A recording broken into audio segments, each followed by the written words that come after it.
like Brian said, we really want feedback. And so even if you don't want continuing education credits, please fill out the survey. I will post it throughout the hour.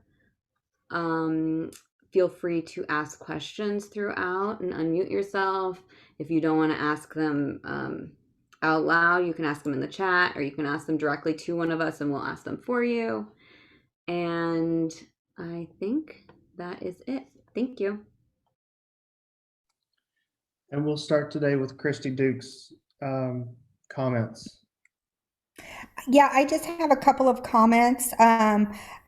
Quickly, I wanted to touch a little bit on what I talked about yesterday on the joint call that we had about the vaccine plan. I don't have any more information, but for those of you who were not on the call, the Biden transition team has announced that they will be releasing more vaccine. The Trump administration had originally been holding back second doses so that would ensure people could get second doses. The Biden transition team is going to release not all of the doses. They'll still hold some back in reserve, I would imagine, for second doses, but as much as they possibly can. The Trump administration then chimed in and said that they were going to do the same thing. So it looks like more vaccines should be coming down the road sooner rather than later. So if you have vaccine, the current recommendation is do not hold back for a second dose. Go ahead and get them in arms. And with that, I am going to turn it over to Amani, just because tuba lesson is starting upstairs. So none of y'all want to hear that, I'm sure. And please feel free to ask me any questions that you may have regarding that.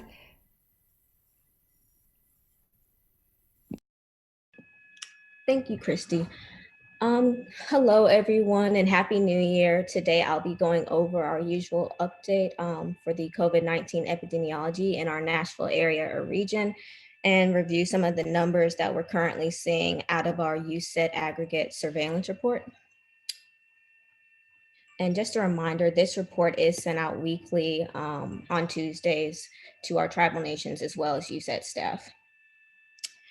So the current slide shows you the number of new positive test results, the cumulative total of positive test results, as well as the 7-day positivity rate or percent positivity. This is for the past week of January 4th to the 11th. And these data points were obtained from the 27 sites that are currently reporting COVID-19 testing data to IHS.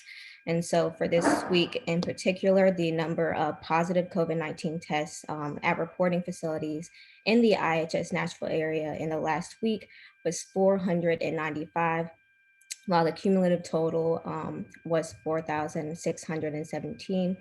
And then the 7-day positivity rate at 11% here. And so we continue to view the percent positivity as a useful data point to track influxes in the overall number of positive test results, which would be associated with the higher percent, as well as decreases in that percent, which would suggest the presence of more negative test results. And so this slide here shows you the number of new positive COVID-19 test results from week to week over a 12-week period. As mentioned previously, for this week of January 4th to the 11th, the number of new positives in our USET region was at 495. This was a significant increase from the previous week as reflected on the graph. And I think really clearly demonstrates that transmission of the virus is still occurring at a pretty high rate. And so overall, we have seen the number of new cases climb over time, but it does appear that since the week of November 23rd to the 30th, there was more of a rapid increase in the number of positives. And so with the release of Pfizer, Moderna, and other anticipated COVID-19 vaccines, we do recognize that we've shifted into a more promising phase of the pandemic, although it is important to remember that despite this, we cannot abandon our public health prevention measures, such as wearing your mask, washing your hands, and watching your distance, also known as the 3Ws, to try and control and slow the spread of the virus. And so the following graph displays the rate of new COVID-19 cases per 10,000. This is broken down into USET counties, USET states, and then the United States. We've also provided you with a 12-week time frame for this so that you can kind of better follow the trajectory of the outbreak over time. And please note that this data was obtained from CDC and state health departments, so it is not limited specifically to tribal citizens. We continue to support using the surrounding areas as an indicator to what's happening in our region as far as the amount of COVID-19 cases being seen goes. And so specifically for this week of 1/4 to 1/11, the USET county rate was at 58.02 cases per 10,000, while the USET state rate was at 52.11 cases per 10,000. And lastly, the United States rate at 53.76 cases per 10,000. So it looks like for the past 3 weeks, the USET county rate has continuously surpassed the USET state rate and the United States rate. For this week specifically, the USET county rate was highest, followed by the US rate and then the USET state rate. You will notice there is a large spike in the USET per rate that was reflected for the week of December 21st to the 28th. And although an increase in the number of positive cases was expected, the magnitude of the spike could potentially be due to data cleaning and or the initial miscoding of county of residence. But in sum, the rates are increasing across the board, with the USET county rate demonstrating an influx or the presence of widespread COVID-19 infections at the county level. Lastly, just a reminder that we are offering access to RedCap accounts in order to track COVID-19 related data, whether you would like to utilize it for tracking cases or more relevant now, tracking adverse effects of the vaccine within your population. We do have that available to you. Or if you require general assistance, please feel free to reach out to us at usetepi@usetinc.org. Thank you.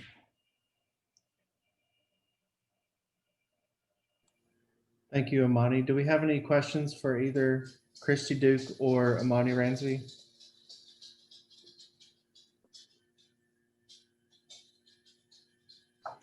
So Christy, are we confident about having enough doses for the second round if they let loose with everything they have now? I can't answer that question. It does make me a little bit nervous about that. I am wondering if he is going to invoke the Defense Production Act in order to ramp up production a little more. I am just, really hoping and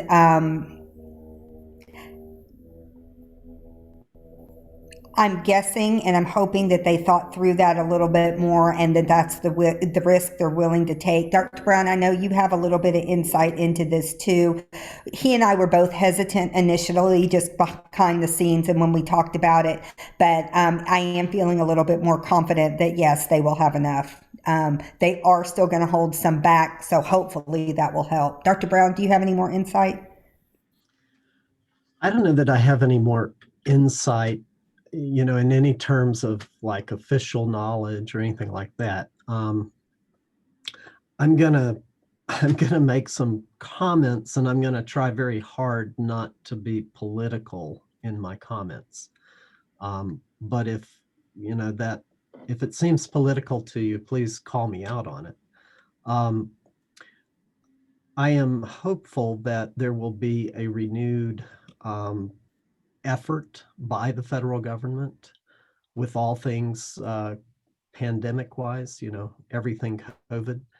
It feels to me, and this is a feeling, again, you can feel free to agree or disagree, but it seems like for the last couple of months, there has not been a lot of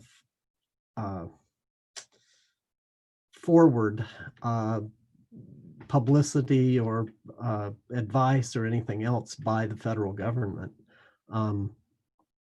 And I'm hoping that's going to change with the new administration.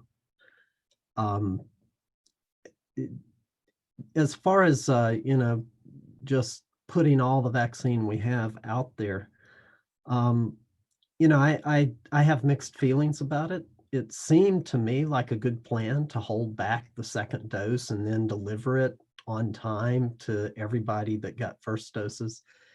That plan has its problems too. There's always the foul ups in the distribution.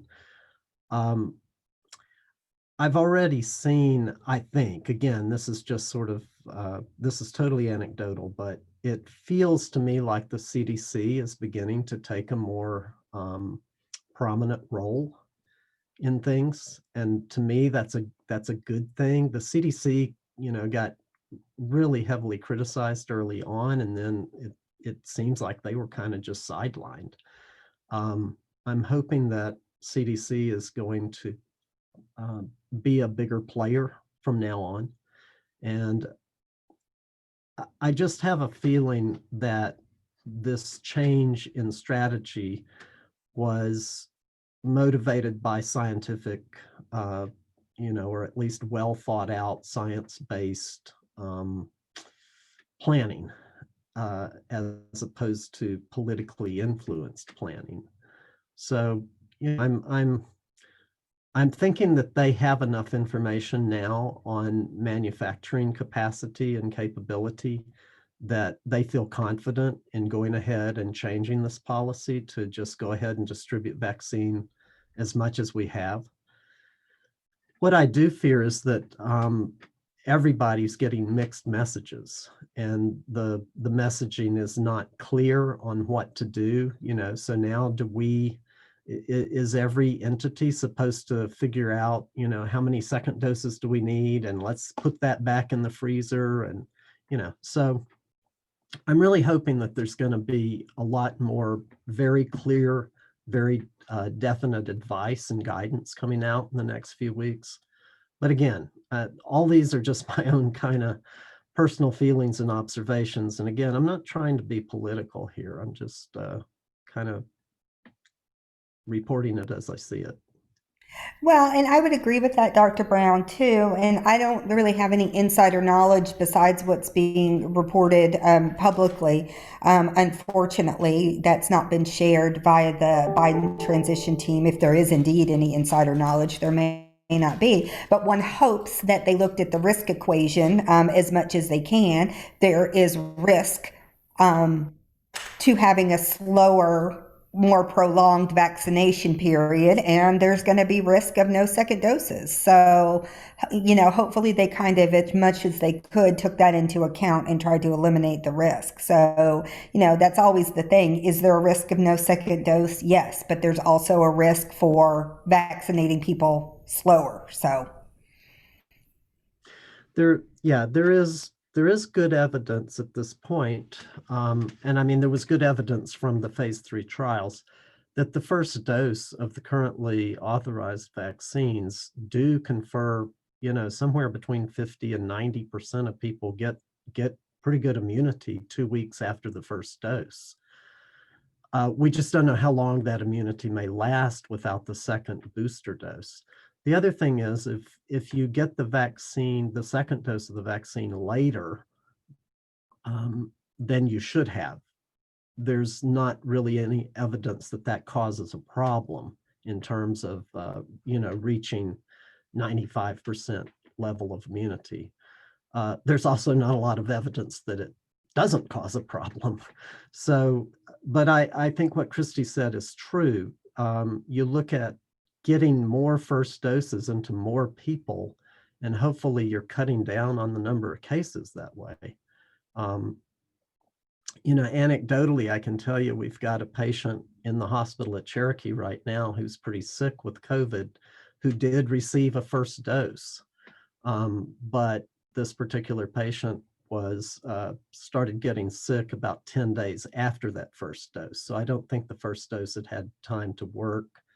And also that person had some immunocompromised conditions. So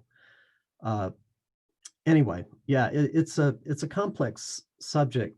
I'll tell you the one thing that sort of really makes me feel more confident. That is, they said they were holding back 10% of the supply in case of manufacturing glitches. So I think they have information that says, okay, we're going to be able to manufacture this many doses by this date, and they're holding back a small reserve in case, you know, something bad happens. But I think they must be feeling confident that there'll be enough vaccine manufactured that they'll be able to keep up with the second dose requirements in the supply chain.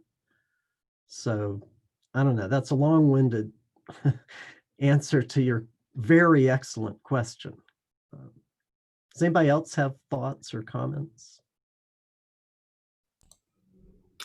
I have a question, and this might be really obvious, but if they're out of the dose, you know, if when it comes time for you to get your booster, Yeah. and there's no more supply from the manufacturer that you originally got it from, or you don't remember who you got it from, can you get a second dose from? Is it damaging to get a second dose from the other manufacturer? That's a really excellent question. And as of right now, we don't know the answer to that. I don't think there'd be any harm. You know, I seriously doubt that if you got one and then you got the other one, the different one, that it would be doing you any harm. It might not give you the same level of immunity. You know, that hasn't been studied. We may have an answer to that soon. Apparently the United Kingdom is doing exactly that study. They're going to give some people a dose of one vaccine and then give them the second dose of the opposite vaccine and see what happens. I would not volunteer for that study myself, but you know, if some people do, that's great. And if we get good data that says that the two messenger RNA vaccines are interchangeable, that would be really valuable to know that. So I'm hoping that those brave British souls do that study, and you know, we find out one way or the other. Is it okay or is it not okay? Great question though, and I'm glad you brought it up. I have a question. To piggyback off of Emily's, what if like they run out and they don't have enough to give, and I know that there's a certain period, there's like what, 2 weeks you have to wait before you get your second one? What No, if, it's 3 weeks for the Pfizer BioNTech vaccine and 4 weeks for the Moderna vaccine. so And what you if they run out and they don't have enough for the if second? they run out and they don't have enough, then you get the second dose as soon as you can, and you're probably fine. You should get the same level of immunity in theory. Those times between the two doses were chosen sort of arbitrarily by the developers of the vaccine. Now I say arbitrarily. I suspect that probably 3 weeks would have been fine for the Moderna vaccine. They just decided to choose 4 weeks. And that's what was studied. So that's what we're going by, is what was studied. But, you know, in truth, both the vaccines showed a lot of evidence that by 2 weeks after the first dose, a lot of people were getting good levels of immunity. The time period is based on some science, you know, but as with lots of vaccines, you know, there are time periods between vaccines. A lot of the childhood vaccines are given 2 months between doses.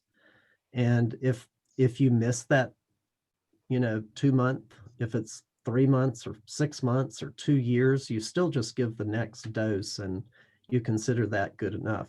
What you're really doing is just provoking the immune memory system and getting, you know, an additional response, more antibodies, more T cells to fight future infections. And then I have another question. So I know that in the UK they were saying that there was a higher strand or like a different strand or something of COVID going on. Yes. Would this vaccine be able to, I don't know the right term, but like withstand that strand as well? Well, if you will listen closely to my presentation, you'll find out the answer to your question, because I'm going to talk Okay. about that this Thank morning. you. Well, I love all these questions. This is really what these echo sessions are meant to be, is an interactive, you know, participation. We ask questions, we try to get answers. So it's all good. Okay, do we want to move on to Dr. Brown's presentation? Tala, if you can load that up. Are we taking a vote about that? Thanks, Carrie, for your vote of confidence. I'm going to turn my camera off in order to enhance my bandwidth. So while Taloa's teeing up my presentation, and by the way, I really appreciate Taloa doing that. Again, I hope that helps out my poor internet service here in the mountains of Western North Carolina. So I'm going to do sort of a smorgasbord. If you'll go to the next slide, several different things to talk about. Can you believe we're into day 311 of the officially declared pandemic? And if you had told me back at the beginning of this that we would be in as bad a situation as we are right now, I would have thought, ooh, that sounds really bad. But sure enough, we're in the worst we've been right now in the US anyway. So I'm going to talk about a few things. I'm going to address Gabby's question about viral variants. I'm going to talk about some false negative tests that can occur with these variants.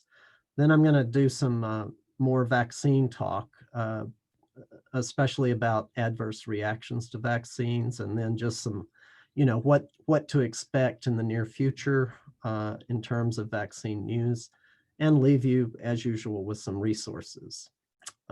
Next slide, please.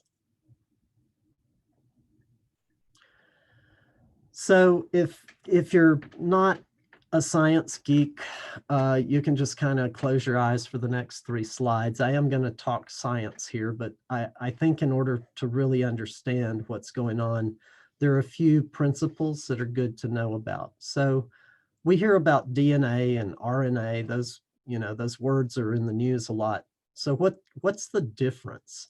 Well, if you remember your high school biology, for me, that was a long time ago. I'm not going to say how long. DNA is what makes up the genetic code for cellular organisms. That is everything from bacteria all the way up to, blue whales. And DNA is composed of 2 strands of these nucleotides. A nucleotide is a particular chemical molecule. There are 4 of them that make up DNA, and there are 4 that make up RNA. 3 are the same and 1's different, but that's neither here nor there. But DNA exists in the beautiful double helix that you see there on the left. And that double helix gives DNA a lot of strength and stability so that it is protected from mutation. However, RNA, which you see on the right, is composed of only a single strand, and the nucleotide bases are not paired with anything. They're just sticking out there. So RNA is inherently less stable than DNA, and that's kind of an important principle to understand. Next slide, please. So I got a new picture of the SARS-CoV-2 virus. Again, an artist's rendition, because, not even electron microscopes can see stuff this small. So you see that the SARS-CoV-2 virus that causes COVID-19 is basically a round blob that has these spikes sticking up on the outside. And then on the inside of it is the RNA that is the genetic code for the virus. So SARS-CoV-2 is an RNA virus. Viruses can be DNA viruses or RNA viruses. So SARS-CoV-2 its genetic code is contained in RNA. And remember, I said that RNA is inherently less stable than DNA. So mutations tend to occur a lot more frequently in RNA viruses than they do in DNA viruses or in, higher or cellular organisms like we are. Interestingly, coronaviruses, including SARS-CoV-2, they are a little bit less prone to mutation than the average RNA viruses because they actually have an enzyme that can correct some of the mistakes that happen when the virus replicates its RNA. So I'm not going to get deeper into that. If you want to talk to me sometime about that, I can tell you a little more about that. But so the bottom line to remember is just that RNA viruses are more prone to mutate. Next slide, please. So I'm just going to skip quickly over this. In cellular organisms, DNA is transcribed to messenger RNA that then makes these proteins. The messenger RNA codes for proteins. If this were an RNA virus, they don't have DNA, they just have RNA. And the RNA directly codes for the proteins without going through that transcription step. It's just directly translated into proteins. Proteins being composed of amino acids. Next slide. So I just wanted to talk about some definitions here. So what is a viral variant? Well, there are 3 words that you probably are going to read in the news or hear about on the radio or TV. And these words are often used interchangeably, that is mutation, variant, and strain, but they actually mean something a little bit different. And I think it's good to know what those differences are in the definition. So a mutation is just a change in the genetic code, the genetic sequence. So for instance, in an RNA virus, you might get a mutation that would change the code from one amino acid to another so that when it makes the protein, it's a little different because one of those or more than one of those amino acids in the protein chain is different. A variant just means this is a virus that varies in sequence from the original virus. So a variant is a virus that has collected some mutations that causes a change in the genetic sequence that's enough to produce a little bit different protein from the original virus. Now, a strain is a viral variant that has demonstrably different characteristics. And by that, I mean, it may have a difference in its ability to replicate. Either it's better at replicating or worse at replicating, or it has a different ability to infect either humans or animals. So its ability to transmit from one host to another is different, or it has a different ability to escape from immunity. So sometimes when these things mutate and you get a different strain, that strain may not be as susceptible to the immune system as the original, or it may be more susceptible. Next slide, please. So the potential consequences of viral mutation is it might be able to spread more quickly in people. Now, conversely, it might be able to spread less quickly, depending on the mutation. It might cause either milder disease or more severe disease. It might gain the ability to evade detection by our diagnostic tests, because these tests, for the most part, they are looking at specific sequences of genetic material. So if that sequence changes, the test may not pick it up. So a test may be falsely negative. They may also have decreased susceptibility to therapeutic agents, such as the monoclonal antibodies that are being developed to treat COVID-19. Or they could develop the ability to evade either natural immunity, somebody that got sick with COVID, they developed immunity to it. Now this different variant comes along and their immune system doesn't recognize it if it's changed enough. Or people that get vaccinated, if the virus mutates enough and changes enough, the vaccine may not be effective, or your immune system is immune to the original virus and not to the mutated strain. We see this a lot with influenza, but influenza, which is also an RNA virus, mutates a whole lot more than coronaviruses do. And that's why we have to, the vaccine for influenza every year tends to change. And that's because there's a new strain of influenza that the old vaccine doesn't give you good immunity to. Next slide. So I'm not going to go into excruciating detail about these variants. I'll just say that, so that first one, D614G, what in the world does D614G mean? Well, that's actually a code. D is the code for aspartic acid, which is a type of amino acid. G is the code for glycine, which is a different amino acid. 614 is the position in the genome where the mutation occurred. So the mutation occurred at the location 614, and it's aspartic acid, or rather glycine got substituted for aspartic acid. Now you don't need to remember all that. That's just science mumbo jumbo. But this variant first popped up in China. It was recognized in March. It actually, when they looked back, they could find it as early as January. This was the first big known mutation of SARS-CoV-2 after the pandemic started. And this mutation actually, they feel like it conferred upon the virus easier transmission from human to human. So this became the predominant strain in Europe and then the rest of the world. There was a variant that first showed up in on mink farms, of all things, in Denmark and the Netherlands. Now, minks are animals that can also contract COVID.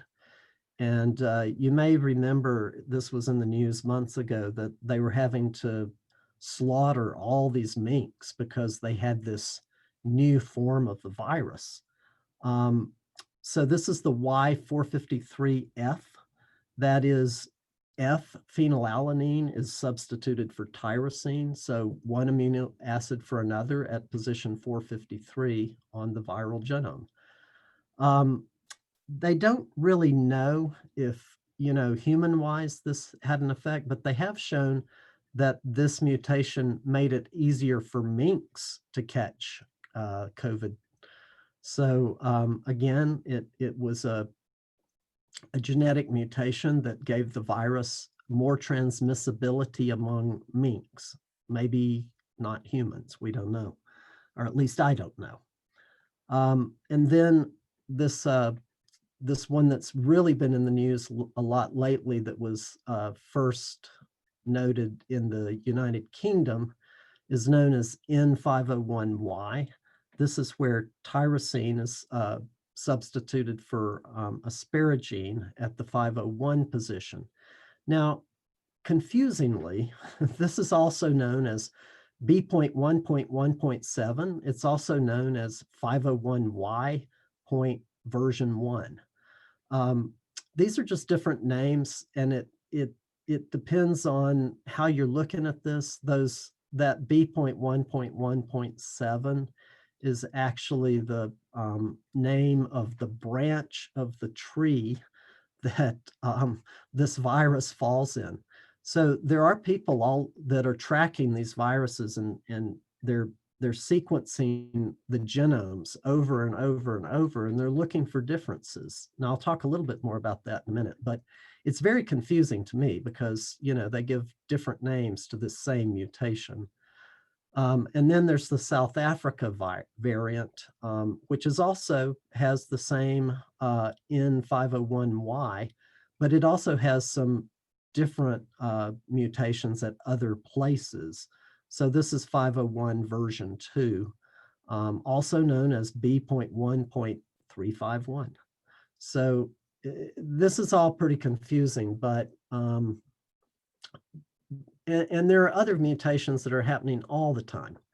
So, I just have read in the last few days, there's a variant in Brazil, there's one in Japan, there's one in the US. So this is going to continue to happen.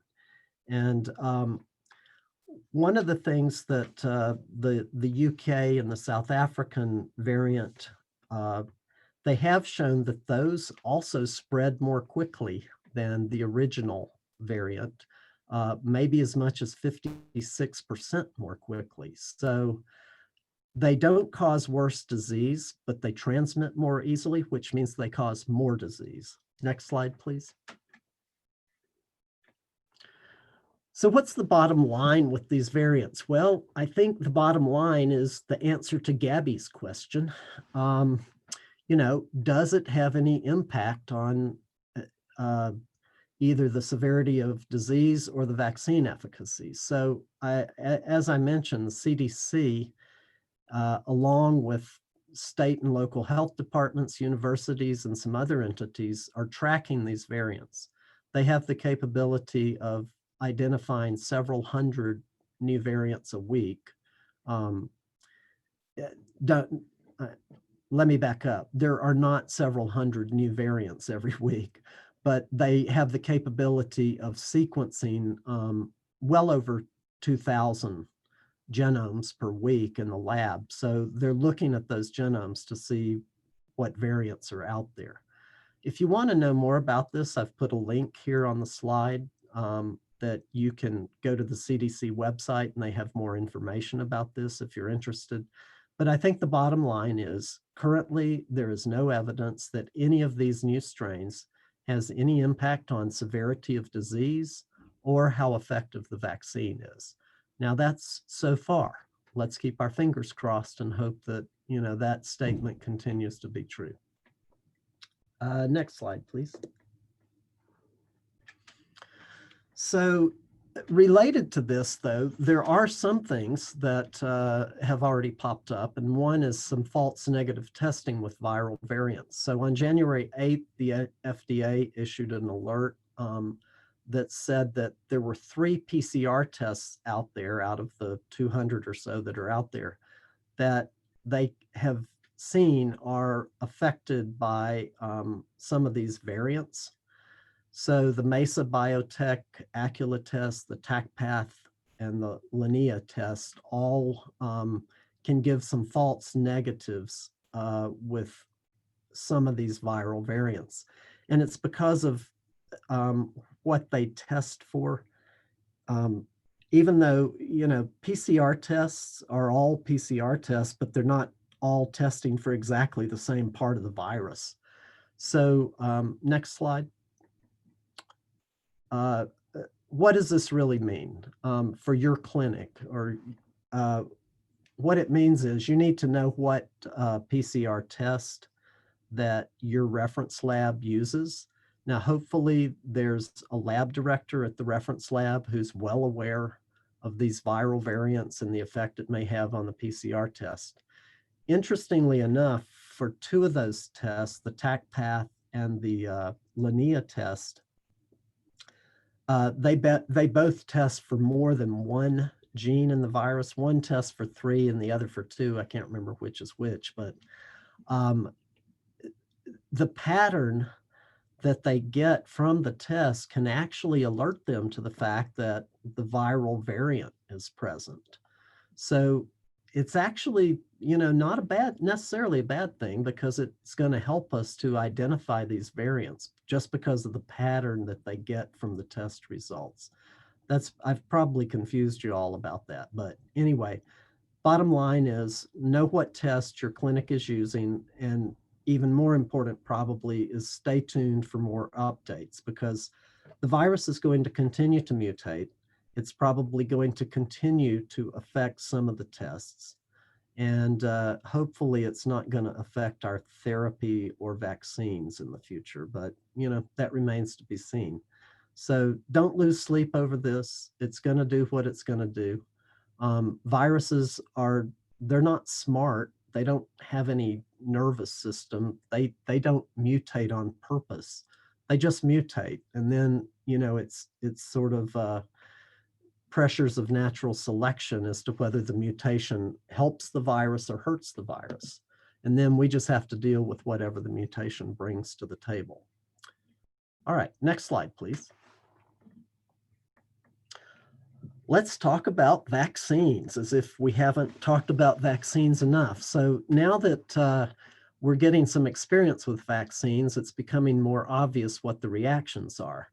So there are local reactions. The arm that you stick the vaccine in, you can have some soreness, redness, or swelling at the injection site. Then there are the systemic reactions: fatigue, headache, muscle aches, joint pain, chills, fever. And then there are allergic reactions, which are in some cases really severe, that is anaphylaxis. So what has cropped up so far? I can tell you from personal experience. I've had 2 doses now, and the first dose I got a little bit of a sore arm. The second dose I got more of a sore arm. I also had a headache and some muscle aches for a couple of hours. Tylenol took care of it all, and if that's all the reaction I had, and I think based on 1,200 people vaccinated so far at the Eastern Band of Cherokee, we've not had any serious reactions. We have had some people that got pretty sore arms. We've had at least one case where it got really red. Interestingly, it was several days afterwards. I can tell you just from a report talking to the medical people at the Oneida Nation up in New York, they actually had 5 people that got arm redness about a week after the vaccine, not a day after, but a week after the vaccine. They had some redness and swelling in the arm. So some of these reactions are delayed, but in general, they happen the first couple of days after the vaccine, and in general, they're very mild and easily treated with Tylenol. So this is all very reassuring. These reactions were all well known from the phase 3 trial, and so far we're seeing what we would expect. They have been able to now say that anaphylaxis occurs about 1 out of every 90,000 people. So it's rare, but it's serious. So far, as far as I know, there have been no deaths, and I think that's because people are, they're prepared for these anaphylactic reactions. And I'll talk a little bit more about that in a second. The reaction is probably caused by one of the 4 lipids that make up the nanoparticles in these vaccines. And it's probably the polyethylene glycol in most cases. Next slide. So what are the recommendations? Well, as with any vaccine, if you're giving a vaccine, you should have the following handy.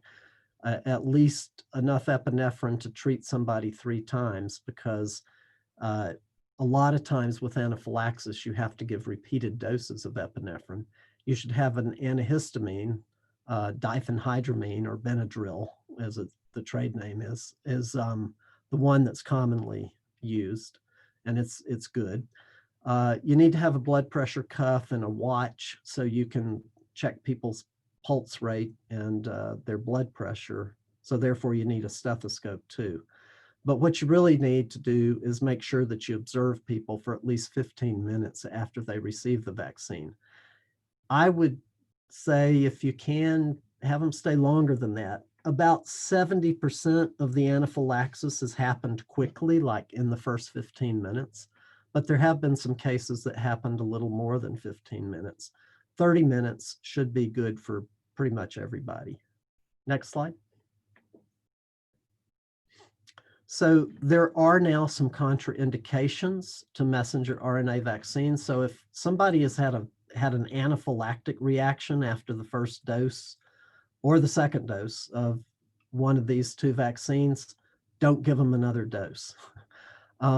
If they've had an immediate allergic reaction of any severity, so not necessarily anaphylaxis, but just, symptoms of an allergic reaction, like not being able to breathe well, wheezing, swelling up, right after receiving it, you should not give them another dose of the vaccine.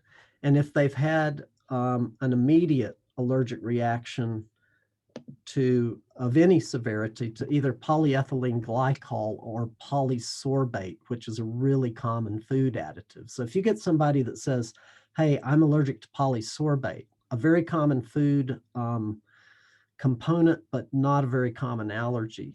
But if they are, don't give them the vaccine. And when in doubt, consult with an allergist. So those are the current recommendations. Next slide, please. Let's talk about news. So good news, the Johnson & Johnson vaccine, they expect to have efficacy data in the next 2 weeks. This is a different type of vaccine. This is not a messenger RNA vaccine. It's a viral vectored vaccine. So I guess in theory, if somebody's allergic to polysorbate, you could wait until this vaccine comes out and give them this one. This is similar to the AstraZeneca vaccine being a viral vectored vaccine. The difference is they think that this is going to be a one-shot vaccine. There's currently a trial going on that's testing the efficacy of a 2-dose regimen, but if the 1-dose regimen works out with good effectiveness, then that's great news because you won't have to worry about a second dose in people. I would expect that if this turns out to be safe and effective, that there will be an emergency use authorization either in late February or early March. So we will have a third vaccine. So far, they've had some manufacturing difficulties that's limited the numbers. They expect the supply to be maybe 10 million or so at first. But there is the potential to have as many as 1 billion doses by the end of the year, which is great news for the world. They did release their efficacy data from their phase 1/2A trial that just came out a couple of days ago in the New England Journal of Medicine, and that's the reference at the bottom of the slide there if you're interested. What they showed in the phase 1/2A trial was that 100% of people got antibodies within 8 weeks. 90% of people got them within a couple of weeks, but they kept measuring antibody levels, and 100% of people developed it by 8 weeks. Next slide. This is just, I just wanted to show you this as a comparison to show you how quickly vaccine development is happening. If you go back, just 4 months to September, there were only 9 candidates that were in phase 3 trials. Now there are 20 candidates that are in phase 3 trials, and we already have a total of 8 vaccines that are worldwide that are in some kind of use, either fully approved or limited use.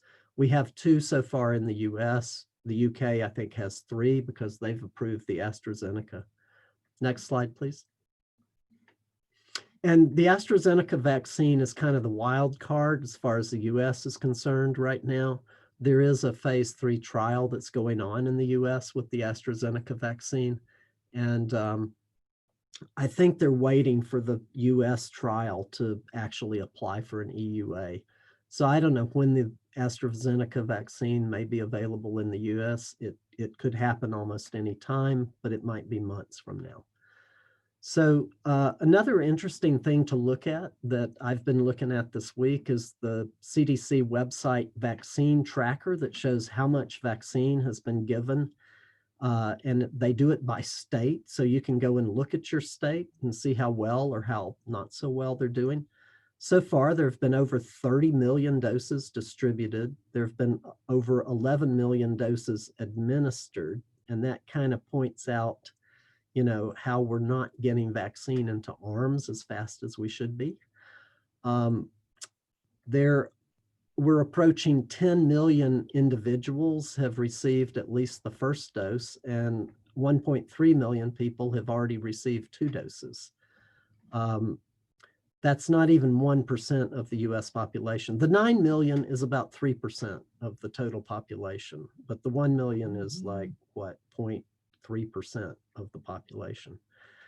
So if you look at state by state data, and I did this and looked at all of our USET tribal nation states or Nashville area states, I'm sad to report that my home state of Alabama is doing the worst. They've only administered a little over 21% of the vaccine that they've been given. They've so far vaccinated 1.64% of the state's population. However, Connecticut is doing the best. They've administered over half of the vaccine they've received, and they've already given at least a first dose to 4.39% of the state population. Just as a sort of comparison, Eastern Band of Cherokee, where I work part-time, they've administered more than 80% of the vaccine they've received, and they've already vaccinated about 10% of their population. So they're doing way better than any of the states. Next slide, please. So that's kind of the end of my presentation today. I have some resources here in case you're interested. If you're just a vaccine nerd like I am, these vaccine tracking websites that are all different are interesting to look at. The New York Times one is probably the easiest to read, I would say. And then, of course, USET, IHS, and CDC all have great resources on their websites. So that's the end of my presentation. I just, by way of sort of preview of coming attractions, and I'm going to go ahead and turn my camera back on. Hopefully that won't crash my internet. But by way of coming attractions, 2 weeks from today, we tentatively have scheduled a presentation by the Eastern Band of Cherokee with what their vaccine experience has been so far. And I would like to put out a request from any of you listening out there, if in the future you would like to share with us what your experience has been with vaccine administration, we would love to hear from you. So I've heard rumors that Mohegan's doing a great job, Carrie.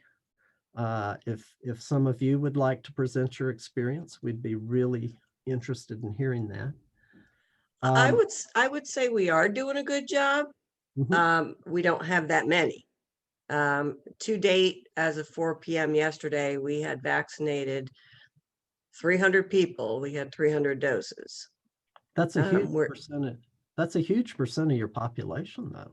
Well, if you're looking at the 1A and the 1Bs, no, we're still, we're trying to work through the list. Right. If we could get, 400 a week, we could probably make certain that we're hitting everybody in that one group, which would include obviously your critical workforce, all that, your real tribal members. We have done Fort Hill, which is, our elderly housing. We have done everybody over 65 who lives within, or offered it, let's put it that way, Connecticut, Rhode Island, Massachusetts, and New York. So we are doing okay. We just need more. And I know that Connie and our pharmacists have been in many conversations with Dr. Johnson and Dr. Cotton and Robin Bartlett, about trying to get more vaccines released to us. We know that our neighbors across the river opted to get their allocation from the state of Connecticut. And I don't know how official this is, but it's pretty official. They've received about 900 doses. Wow. So kind of some differences there. Yeah. Well, the state of Connecticut is doing one of the best jobs in the country. I know they're doing the best job with our USET states. They're number one right now. There's some other states that are doing a pretty good job too, but Connecticut's really done pretty well. Also, I wanted to put in a plug. USET has developed a REDCap vaccine adverse reaction tracking tool. I don't know as much about it as maybe some of my colleagues do. Does anybody want to talk about that? Amani, Christy, Tori? Tori, why don't you go ahead and take this since you were the developer? Are you there?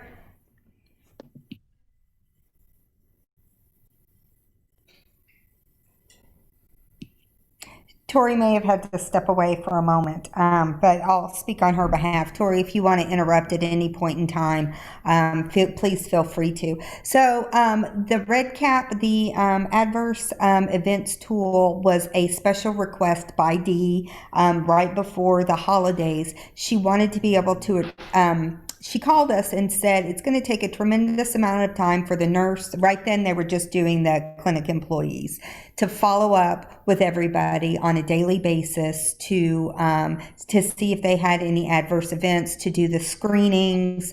They were going to do it weekly for 1 week, and then every few days or once a week after that, and then repeat it for the second dose.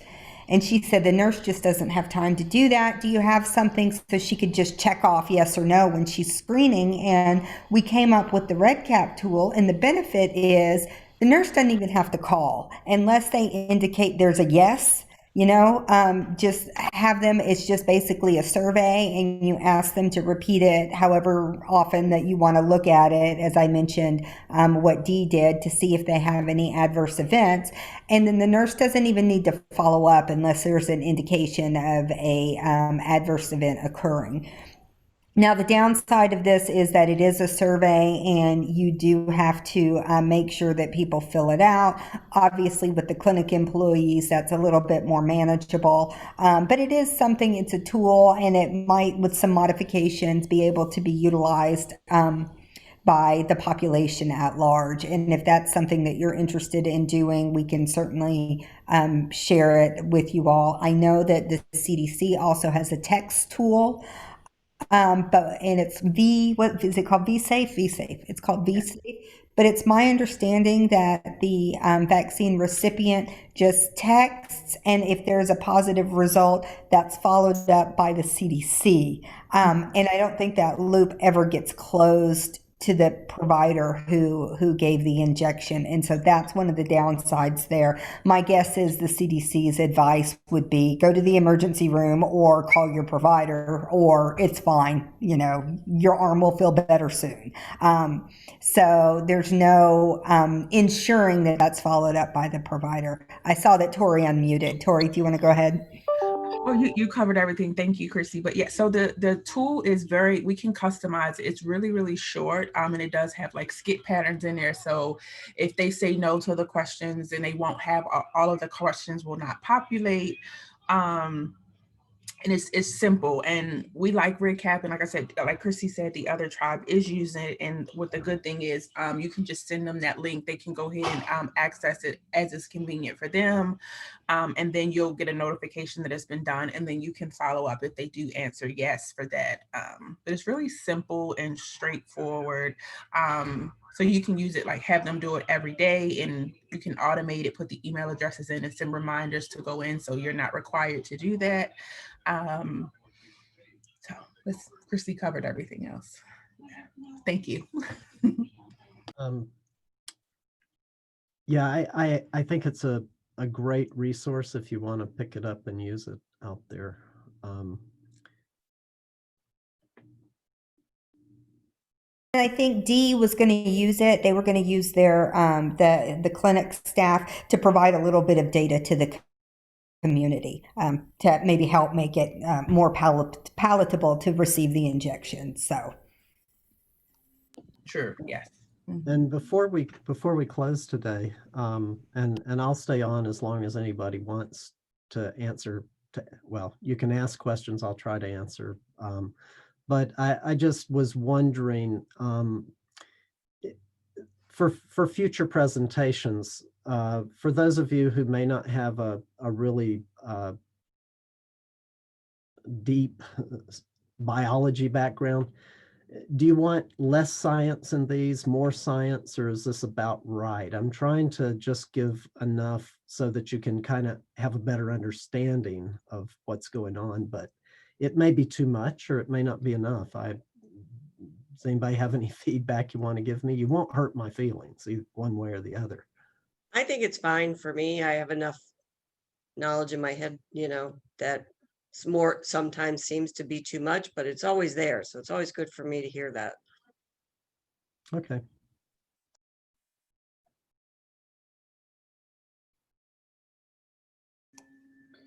Okay, if there's no other questions or comments, we'll go ahead and end today.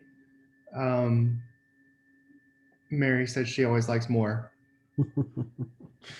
Okay. I can do more. Just a reminder to provide some feedback and complete the survey in the chat box. It helps us come up with new topics for these echoes. Yeah. So if you have any other questions or comments, you can ask them now. Right. I just wanted to kind of share a quick story if I could. So, we've all been battling this for, what was it, 311 days, Dr. Brown? So, PRC is a very difficult career path to do any teleworking with, or, it doesn't work. But we've been up and down the scale since March with trying to figure out how we can get people to work, how we can all be safe, how we can do everything. So back in November, the Tribal Council engaged with a company called Bluestone, where for essential workers, we're testing weekly. So that's good. So we can all come back to work in PRC because we can't get the bills paid if we're not here.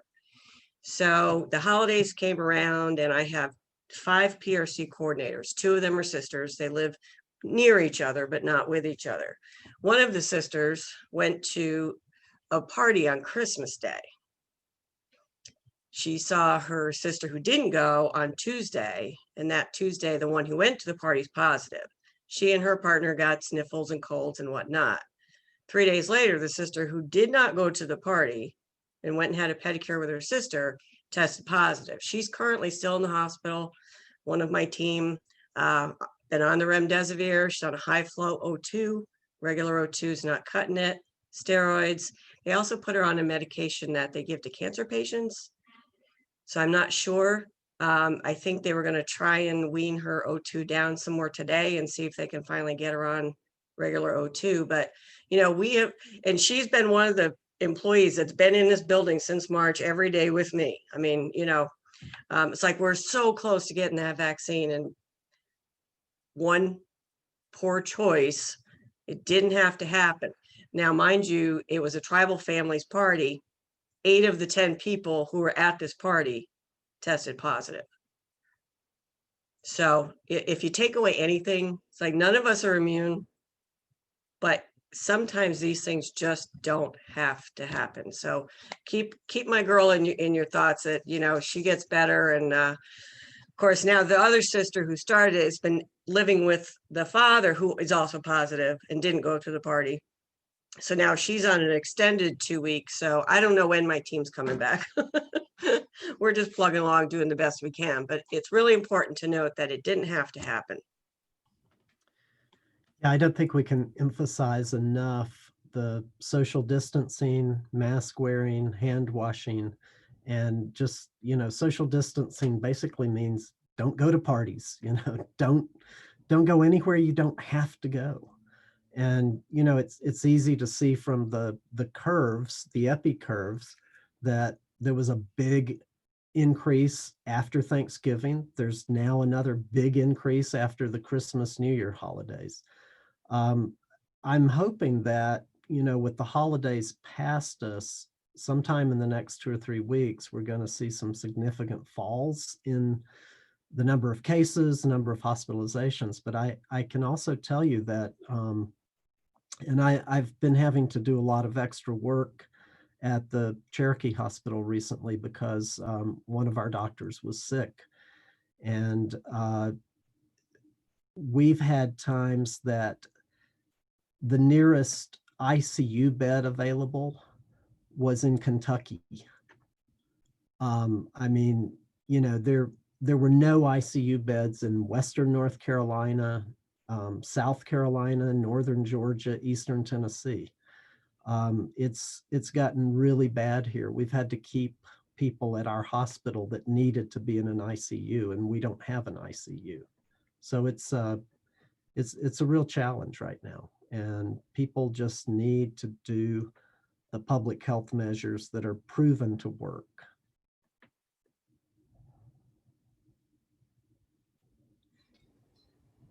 Yeah, thank you for those comments. Do we have anything else? Anything further?